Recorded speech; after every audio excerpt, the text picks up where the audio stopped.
À l'hôpital Charles Perrin de Bordeaux, les demandes de prise en charge par l'unité pédopsychiatrie ont augmenté de 40% depuis le début de la crise sanitaire. C'est ce qu'on apprenait il y a quelques jours par les journaux.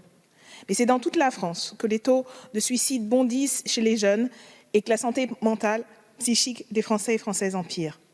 Sauf qu'entre-temps, les établissements de psychiatrie continuent de mourir à petit feu. Faute de psychiatres et d'internes, l'hôpital de Bailleul a ainsi perdu 70 lits l'année dernière.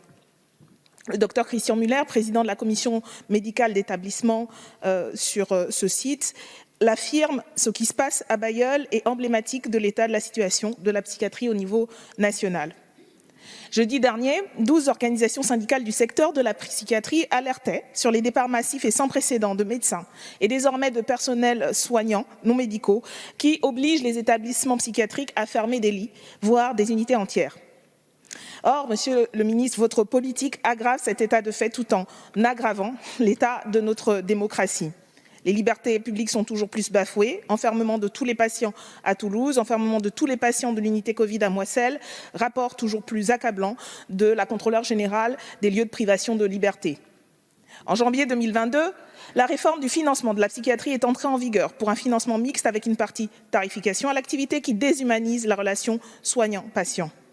Pour pallier le manque de moyens, toute l'action du ministère ces dernières années a visé à transformer à bas coût la psychiatrie publique en centre de diagnostic et de dépistage en laissant le privé se charger des soins plus lucratifs. Résultat, on le voit pour la prise en charge de l'autisme, première victime de cette politique, l'accompagnement au long cours disparaît.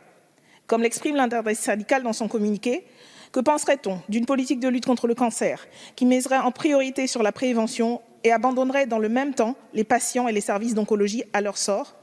Monsieur le ministre, qu'avez-vous à répondre à ces professionnels? Merci, chers collègues. Monsieur le ministre.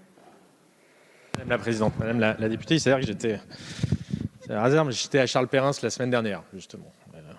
Sur un sujet, pas directement sur le sujet qui nous réunit aujourd'hui, mais sur la question de la mise en place du parcours de soins que le gouvernement est en train de mettre en place pour les enfants victimes de violences sexuelles.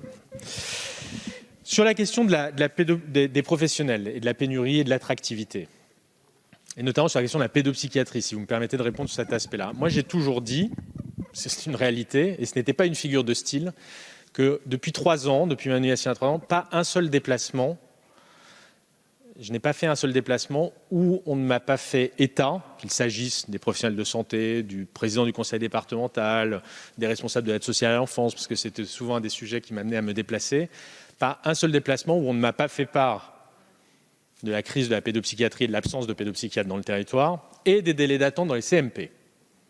Sujet cher à la psychiatrie publique, à Elsa Faucillon. Bon. C'est une réalité. Bon. Il nous reste 800 pédopsychiatres dans notre pays. Et c'est pour ça que dès 2018 et dès la feuille de route d'Agnès Buzyn, on a mis des moyens d'urgence. Donc c'est les appels à projets que j'évoquais dans mon propos liminaire pour essayer par la mise en place d'équipes mobiles, la mobilisation de psychologues cliniciens, de pouvoir répondre à l'urgence. Et puis par ailleurs des mesures structurelles parce qu'il faut reconstituer une filière, ni plus ni moins. Et vous savez très bien que ce n'est pas qu'une question de moyens et ça ne se fait pas en un claquement de doigts. Donc depuis 2019, chaque année, nous créons 10 postes d'assistants chefs de clinique en pédopsychiatrie. Il y en a 32 qui ont été créés depuis. Il y a eu une réingénierie, je ne sais pas si le terme est le bon, mais du diplôme du DES qui passe en 5 ans. C'est une annonce du président de la République en sortie des assises de la santé mentale.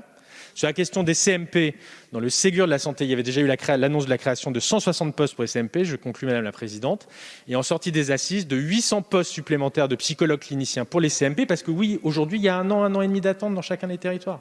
Donc 800 postes supplémentaires créés en CMP, dont 400 pour les CMPIJ, les CMP infanto-juvéniles. Voilà, pour essayer que là aussi, on puisse réduire les files d'attente. Donc on agit à la fois dans l'urgence, parce qu'il y a urgence, vous avez raison, et puis il faut agir de façon plus structurelle, et ça va prendre quelques années, c'est une réalité, mais il faut bien commencer quelque part, et ce gouvernement a décidé de s'y attaquer. Merci, Monsieur le Ministre.